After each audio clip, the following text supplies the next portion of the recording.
니네들 대표 나와. 우리 대표 나올 테니까 우리 공개 장소에서 라이브로 이 토론해야자. 당신들이 이게 옳다고 진리라고 한다면은 못 나올 이유가 없지 않겠느냐. 나와라.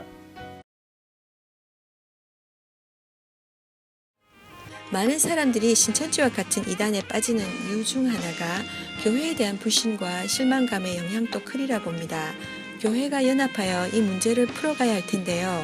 어떤 변화가 필요하다고 보십니까? 이민 목회, 저도 이민 목회를 오래 해봐서 아는데 이민 목회 특성상 많은 목회자들이 지금 목회를 협력이 아닌 경쟁으로들 하고 있습니다. 그러다 보니 이런 이제 서로 협력이라는 것이 쉽지 않고 상대적으로 이렇게 자꾸 견제를 하는 상황이 되어버려서 그 틈새로 지금 이단들이 아주 집중적으로 공격들을 하고 있는데 저는 그렇게 생각해요.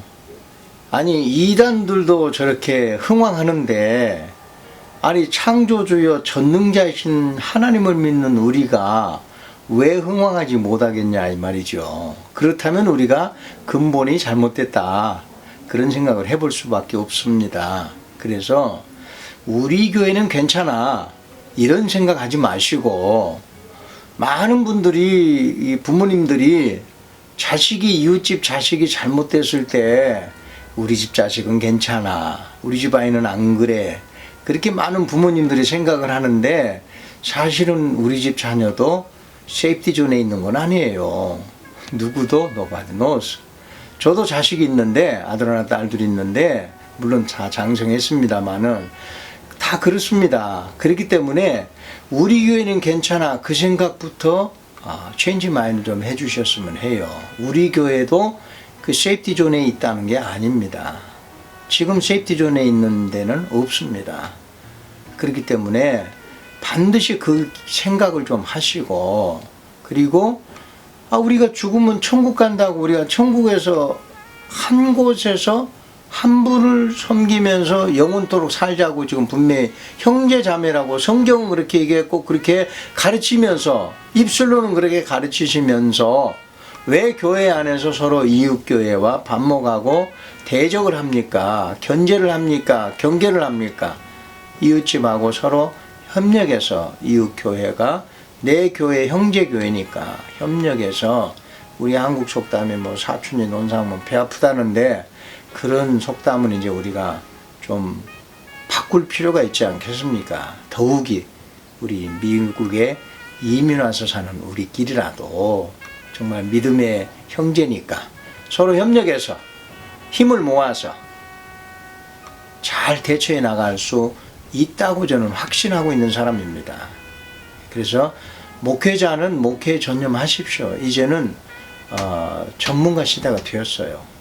이단들도 이전같이 뭐 이렇게 하는 게 아니고 밖에서 한두 명 빼내가는 정도가 아니기 때문에 지금은 이제 교회 안에 들어와서 교회를 뭐 풍지박산을 만들고 난리가 나니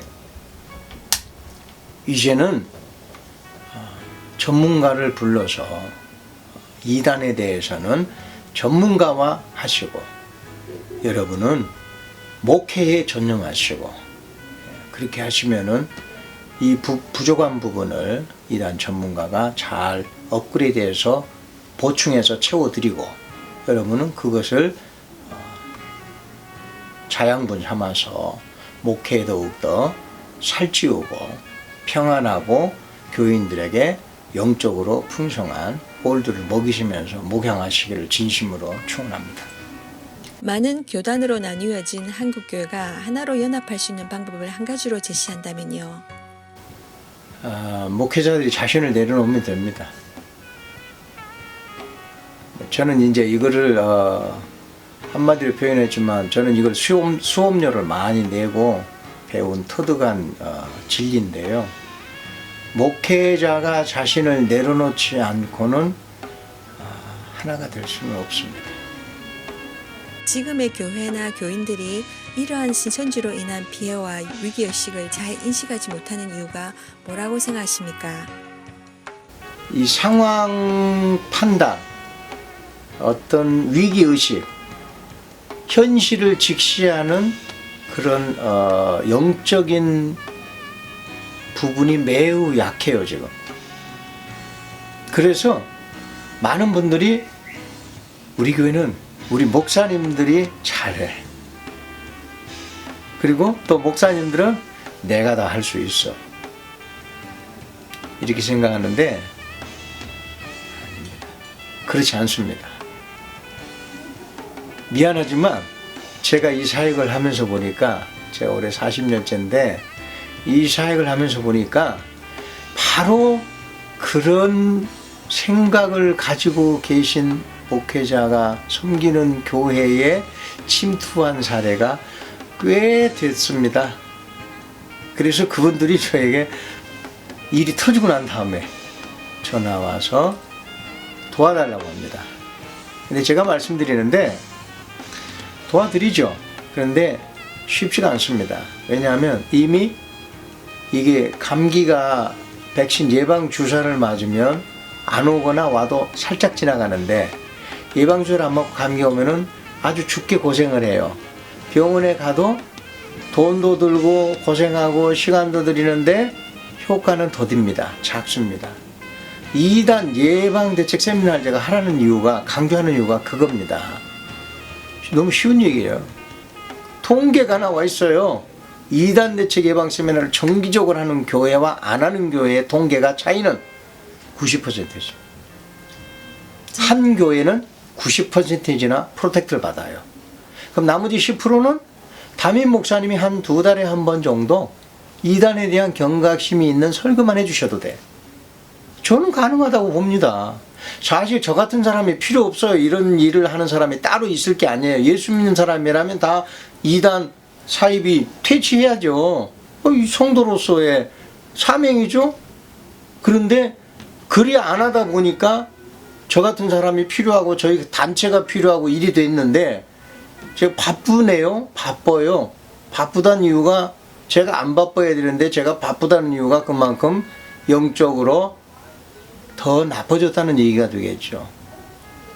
그래서 목회자들이 우선 경각심을 가지시고 교인들에게 잘 이단에 대해서 분별할 수 있는 그런 가이드라인을 제시해 줄 수 있어야 되고, 그리고 어떤 이단에 대해서는 본인이 핸들링 하려고 하지 마시고 전문가를 부르셔서 집중적으로 그것을 습득을 할 수 있는 그런 기회를 가지시기를 바랍니다. 정기적인 이단 예방 교육 필요성을 언급하셨는데 얼마나 자주 해야 바람직할까요? 한국에서는 통계가 6개월에 한 번이에요. 그런데 저도 이곳에서 이민 목회를 해봐서 아는데 6개월에 한 번은 현실적으로 쉽지가 않더라고요. 그러니까 1년에 한 번은 하셔야 한다고 생각합니다. 정기적으로 1년에 한 번만이라도 하셔도 효과는 엄청납니다. 실례로 제가 지금 4년째 간 교회가 있습니다. 올해 또 해마다 부르는 교회가 하나 있어요. 이 교회가 뭐 이름을 밝히지 않는 걸 원하기 때문에 세미나 가는 거 광고도 안 해줬으면 해서 내가 말은 안 하지만 T로 시작하는 교회인데, 그 교회는 해마다 저를 불러서 4년을 했고 올해 또 이미 작년에 올해 거도 예약을 해놨습니다. 해마다 부르는데 그 목사님은 뭐냐? 해마다 자기 교회 교인이 새로 온 사람이나 또는 어떤 사람이 성도가 요런 이단 쪽에 좀 접해 있는 사람 같다 그러면 그 이단을 해달라고 그러는 거예요. 저에게 과목을. 그러면 제가 가서 그 과목을 집중적으로 해줍니다. 제가 과목이 풀타임으로 하면은 8시간씩 석 달 분량이 있습니다. 그러니까 뭐 얼마든지 자료는 충분하니까 무엇이든지 해줄 수 있는데, 그랬더니 1년이 이제 지나서 지난번에 세월호 사건 터지고 나니까 그 전에 이미 거기서는 구원파를 했습니다. 세월호가 딱 터지고 나니까 언론에 뭐 나오고 그러니까 구원파에 뭐 나오고 그러니까 그 교인들이 그러더라는 거예요. 목사님한테. 목사님 그 지난번에 그 강사님 모셔서 한 내용 이거네요? 그거네요? 이러더라는 거죠. 그러니까 미리 알고 있으니까 프로텍트 할 수 있다는 거예요. 알면 예방이 되는 거예요. 근데 모르면 모르는 거야. 예, 그래서 그런 것들을 기쁜 소식 선교에 박옥수라는 분이 있는데 그분에 대한 강의를 해줬는데 어느 교인이 어떤 분을 만났는데 그분이 자기를 전도하려고 하는데 기쁜 소식 선교회라고 그러더라는 거예요. 그래서 그 박옥수 이단이라고 그렇게 대번에 얘기하고 안 갔다는 얘기를 제가 다음 강의를 갔더니 그 전에 그런 일이 있었다. 자기 교인한테. 그런 얘기를 그 목사님이 하는 얘기를 들었습니다. 그러니까 절대적이에요. 이거는 너무 편한 거예요. 여러분은 그냥 가끔 불러서 이렇게 여러분이 하시기 쉽지 않은 부분이니까 그냥 불러서만 한 번만 하시면은 여러분 가려운데 긁을 수가 있어요. 여러분 좋은 점이 뭐냐면 여러분이 하시는 게 이 부담이 되는 게 뭐냐면은 자료도 부족하지만 또 하나의 문제점이 뭐냐면은 혹시 여러분이 이제 그런 이단에 대한 강의를 하면은 거기에 빠져 있는 교인이 목사님이 나를 쫓아내려고 저러는구나 이런 오해를 하고 그래서 그분이 교회 분위기를 자꾸 목사님을 컬트하는 그런 분위기를 만들어가면서 교회가 어려워지는 상황도 있어요. 그런 케이스도 있습니다.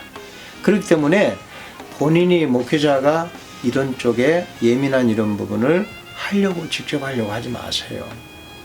저희를 불러서 하면은 저희가 하면은 전문가가 와서 했지 않냐? 목사님은 그렇게 둘러버리면 돼요. 그냥 책임을 저한테 넘겨버리면 되는 거예요. 그러면 그 성도가 화나고 속상하면 저한테 연락을 하겠죠? 그럼 저는 다 대답을 해줄 수 있으니까 얼마든지. 이단 예방에 관계된 세미나를 목회자들이 꺼리는 이유가 뭘까요? 제가 보기에는 이제 두 가지 이유라고 보는데요. 하나는 자존심 때문입니다. 담임 목사님이 자존심 때문에. 죄송한 얘기인데 솔직한 표현이에요. 왜냐하면 누구를 데려다가 하면은 왠지 나는 그걸 못하는 사람 같다.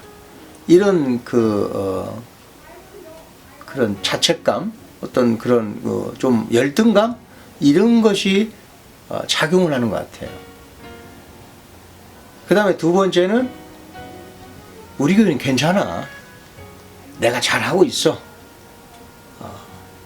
이런 그 쓸데없는 자존심이죠.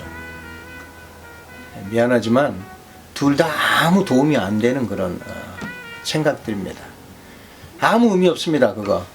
제가 잘나서 가는 게 아니고요. 저도 다른 부분은 여러분보다 훨씬 못한 부분이 많아요. 저는 이 부분만 전문으로 하다 보니까 이 부분만 제가 자신 있다고 얘기하는 것이지 저보다 훌륭한 분들이 한둘이겠습니까? 국문학적으로, 영문학적으로, 철학적으로 얼마든지 저보다 훌륭한 분들이 많죠. 전 다른 거를 제가 얘기하는 게 아니고 이 부분에 대해서만은 여러분이 직접 하시려고 하지 말고 전문가를 불러서 하십시오. 그거를 말씀을 드리는 것입니다. 신천지 피해자가 구체적인 도움을 받을 수 있는 상담소에 대해서 알려주시기 바랍니다. 네, 미주 기독교 2단 상담소 협회가 있어요. 미주 지역에 저희 미주기독교 2단 대책 연구회와 그리고 미주기독교 2단 상담소 협회가 있습니다.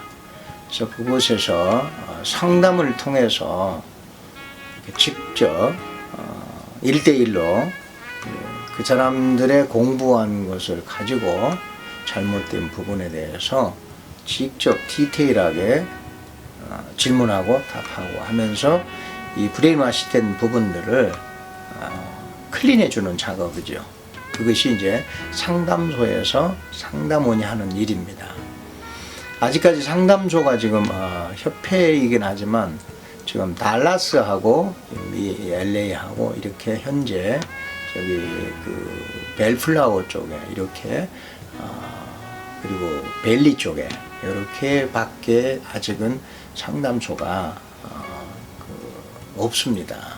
그 외의 지역에는 아직까지 지금 미국 전역에 이단 사역을 하시는 분들이, 대책 사역을 하시는 분들이 14명이 계시고요. 50개 주 한 주에 한 명씩만 하더라도 50명은 돼야 되는데 턱없이 부족하죠. 한국은 이 조그만 땅덩어리인데도 여기보다 사역자가 훨씬 더 많습니다. 그래서 이 인터뷰를 보시는 여러분들 중에 이쪽에 좀 관심이 있는 분들은 함께 동참하셔서 어차피 주님이 부르시면 모든 거 다 놔두고 가야 되는 게 우리 인생입니다. 아무리 내가 플랜을 짜놔도 그건 내 플랜이고 하나님 플랜에 그만 와 하면은 우리는 잠깐만요 하고 기다리라고 뭐 웨이브 받을 수 있는 그런 것도 없어요. 그냥 가야 합니다. 그렇기 때문에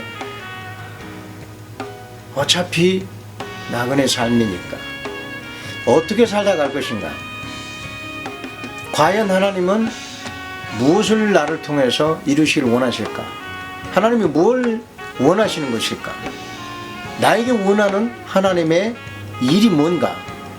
정말 리얼하게 생각해 보시고 후회 없는 삶, 부끄럽지 않은 삶 살다가 주님 나라에 이르러서 웰든상을 받는 여러분과 제가 되기를 기대합니다.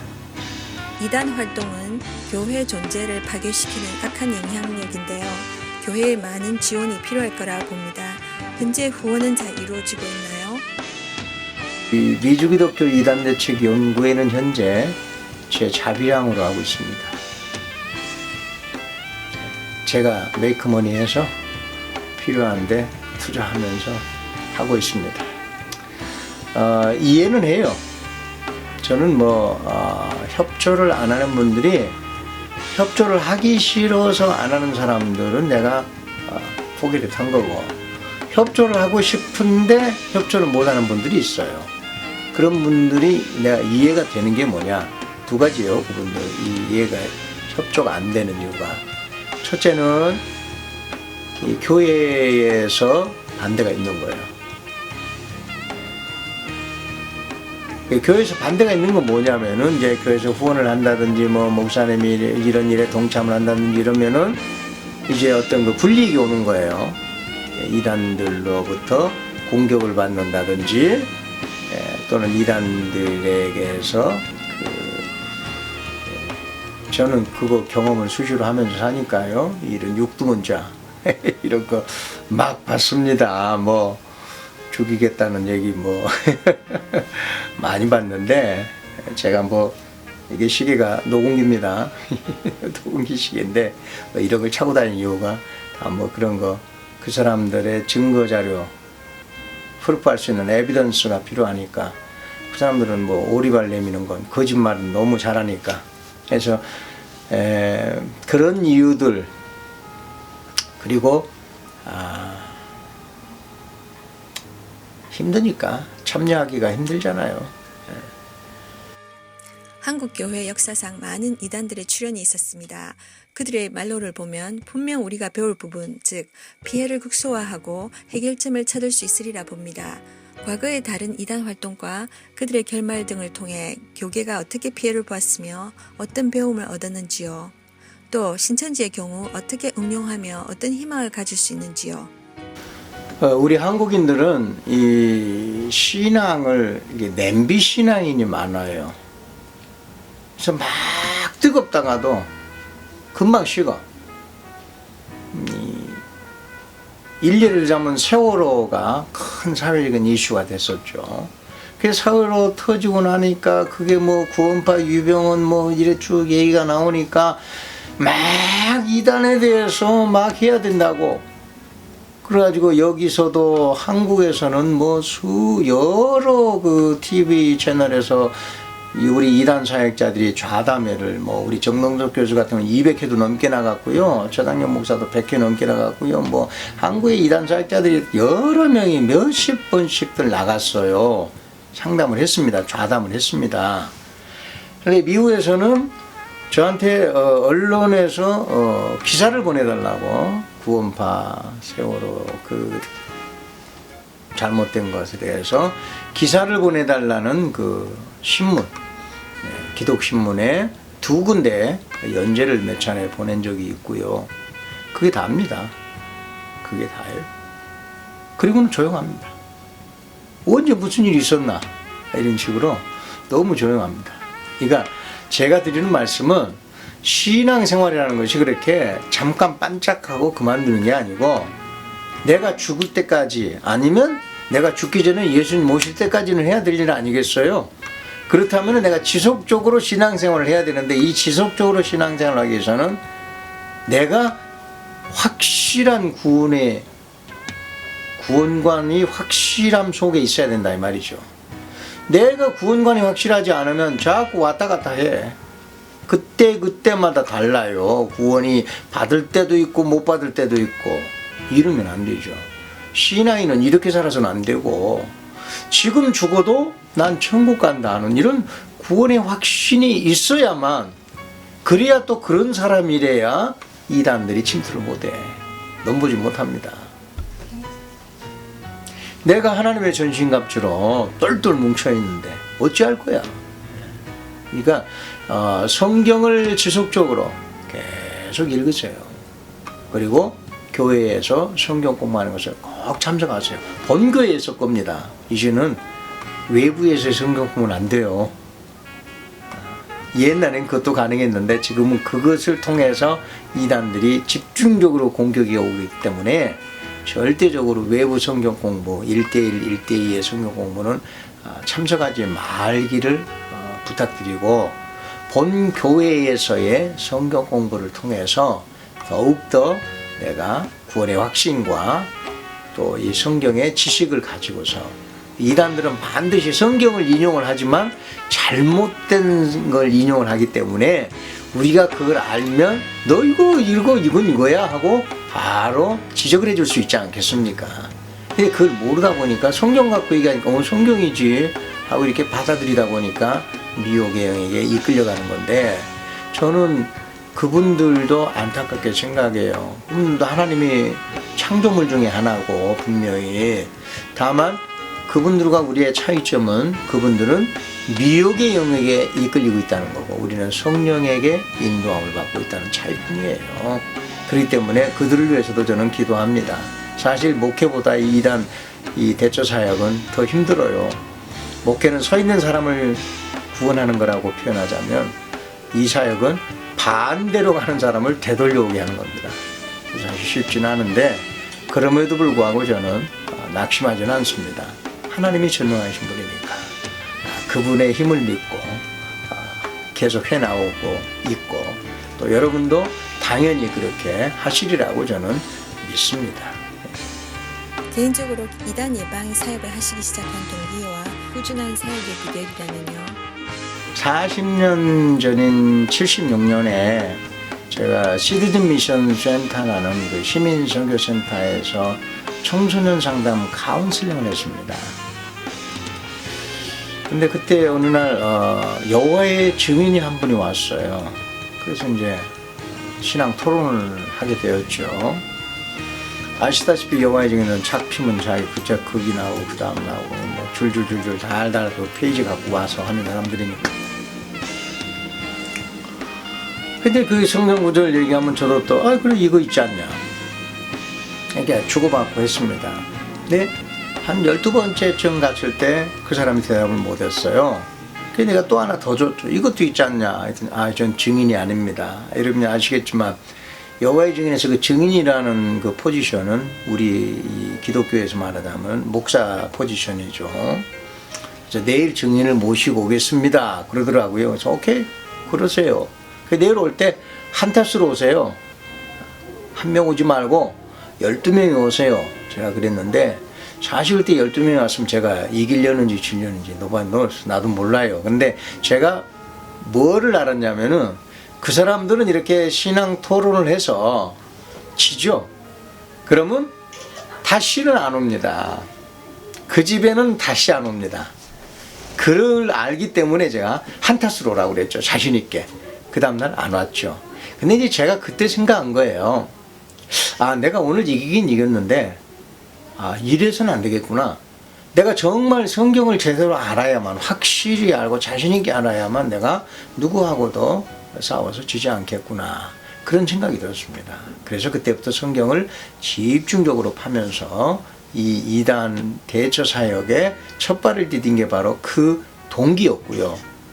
그래서 저는 지금도 그 부분은 자신 있는 게, 몇 년 전에도 이기 다운타운의 그 극장에서 박옥수가 성경 세미나 한다고 할 때 제가 거기 나흘 동안 그 이렇게 피켓 들고 가서 데모하지 않았습니까? 아는 분은 아실 거예요. 언론에 다 나왔으니까. 근데 그때 제가 그랬어요. 니네들 대표 나와. 우리 대표 나올 테니까 우리 공개 장소에서 라이브로 이 토론회 하자. 당신들이 이게 옳다고 진리라고 한다면은 못 나올 이유가 없지 않겠느냐. 나와라. 그래가지고 제가 제 명함을 줬습니다. 근데 안 나와요. 그냥 안 옵니다. 이렇게 공적으로 하자고 하는 일에 저들이 정말 진리라고 한다면 why not? 왜 참석을 하냐. 오히려 그런 데서 라이브이기 때문에 더군다나 어저스트도 못하잖아. 에디팅하는 것도 아니잖아. 그러면 그 라이브에서 자기가 나하고 해서 이겨버리면 그걸 보고 그쪽으로 들어갈 사람도 많을 텐데 왜 못 오냐 이거예요. 내 말은. 신천지 이만희 씨도 그래요. 우리 이단 사역자들하고 공개 토론하기로 약속을 해놓고 중간에 내뺐습니다. 10번 하기로 해놓고 3번밖에 안 했어요. 그리고 내빼버렸어요. 안 했어요. 그러면서 자기네 교인들한테는 뭐라고 하는지 아세요? 아, 우리가 피한다는 거예요. 이렇게 거짓말로만 하는 사람들, 앞뒤가 다른 사람들, 그게 바로 이단주입니다. 저희는 그런 일에 전혀 위축되거나 그럴 이유도 없고, 여러분들은 그저 목회 신실하게, 사람 수가 많고 적고, 많으면 물론 나쁘진 않고 좋지요. 하지만 사람 수가 전부는 아닙니다. 목회 성공을 사람 수로 계산하면 안 됩니다. 이건 저는 돈 내고 수업료 내고 경험한 거고요. 한 영혼이 천하보다 귀하다고 성경은 말씀했습니다. 내에게 주어진 양무리가 몇 명이든지 그건 doesn't matter. 상관없고요. 과연 나에게 맡겨진 양무리를 내가 1명이든 10명이든 100명이든 1000명이든 얼마나 내가 최선을 다해서 그 양들에게 피딩을 했는가, 천국 백성을 만들고 영의 양식을 잘 공급했는가, 그 부분을 하나님은 질문하실 거예요. 네가 나한테 최선을 다했는가, 너에게 맡겨진 그 사역을 잘 감당했는가 물으실 때 그 부분을 포커스로 질문하실 거라고 생각합니다.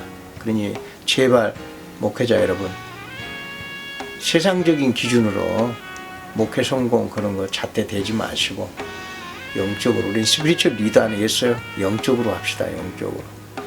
솔직히 사람 수로 말하면은 초대교회 7교회는 다 실패한 교회죠. 뭐 가정교회 규모들인데 그런 걸로 얘기하지 마시고 숫자에 연연하지 마시고 정말 그 영혼이 한 영혼이라도 내가 정말 천하보다 귀한 영혼을 생각하고 가슴에 품고 정말 그들을 위해서 기도해주고 그들의 영혼을 위해서 잘 영의 양식을 풀어주려고 하는 그런 최선을 다한 것만이면 여러분의 사명은 끝이죠. 열매 거두신 하나님이지 않나요? 신천지 교회 연도별 증가 현황은 어떤가요? 네, 지금 신천지 통계를 보면요, 2009년에 5만 8천 명이었습니다. 그런데 2010년에 7만 명이 됐습니다. 약 12,000명이 1년 사이에 증가했죠. 그 다음에 2011년에는 8만 5천 명, 15,000명이 증가했고요. 2012년에 10만 2천 명, 17,000명 증가했습니다. 2013년에 12만 2천 명, 2만 명이 증가했습니다. 2014년에 14만 2천 명, 2만 명이 증가했고요. 2015년 작년 말에 16만 명, 18,000명이 증가했습니다. 다시 말해서 우리가 지금 이렇게 2단 대책 세미나와 상담 세미나 이런 것들을 통해서 계속 홍보를 해주고 있음에도 불구하고 1년에 15,000명에서 2만 명 이상의 숫자가 증가하고 있다는 거예요. 아시겠지만 신천지는 넌 크리스찬을 포기하는 게 아니고 우리 교회 다니는 크리스찬을 포기하고 있는 거야. 그 말인즉슨 우리 기독교인이 지금 1년에 2만 명씩 줄어들고 있다는 얘기죠. 신천지에게만. 마지막으로 강조하시고 싶은 조언이 있으시다면요. 여러분들이 지금은 이제 성경 공부를 꼭 해야만 될 때다. 내가 알아야 될 때다. 그리고 정기적으로 이단 대책 예방 세미나를 하셔야 된다. 그리고 믿음의 동력자들을 꼭 함께 어우러서 연합전선을 구축해서 신앙생활을 하시라. 그걸 제가 꼭 부탁을 드리고 싶고요. 한국에 현재 지금 어제부터 지금 신천지인들이 지금 CBS 방송국 앞에서 지금 데모를 하고 있어요. 데모를 하고 있는데 그 내용이 뭔지 아세요? 그 CBS가 거짓말을 했기 때문에 우리 신천지가 지금 망하게 됐다. 이런 표현을 하고 있어요. 그래서 저는 그렇게 얘기하는 거예요. 백보양보해서 CBS가 거짓말을 했다 하자고. 그러면